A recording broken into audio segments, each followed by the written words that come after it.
Telugu moral stories. పిల్లలు, ఈరోజు కూడా మనం ఒక మంచి కథ నేర్చుకుందాము. సోమరితనంగా ఉండడం వల్ల మనకు ఎంత నష్టం కలుగుతుందో ఈ కథ ద్వారా తెలుసుకుందాం.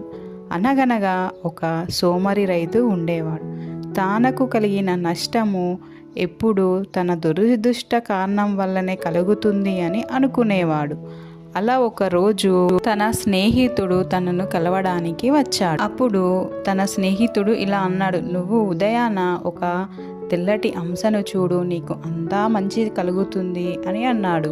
రైతు ఉదయాన్నే వెళ్ళి హంస కనిపిస్తుందేమో అని చూశాడు, కానీ అక్కడ హంస కనిపించలేదు.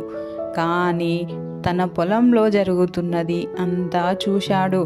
తన నౌకరి పాలు తీసుకెళ్ళడము, తన పని వాళ్ళే తన పంటని ఎత్తుకెళ్ళడము చూశాడు. అప్పుడు నిర్ణయించుకున్నాడు రైతు, ఇదంతా నా యొక్క సోమరితనమే అని. అప్పటి నుండి కష్టపడడం, పని చేయడం నేర్చుకున్నాడు.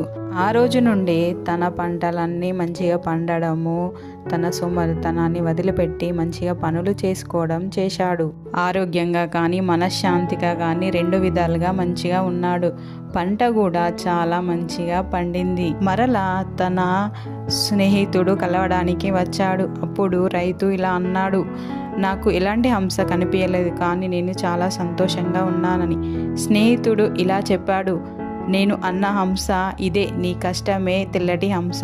అందుకే ఎప్పుడైనా సోమరిగా ఉండకూడదు, తొందరగా పనులు చేసేసుకోవాలి.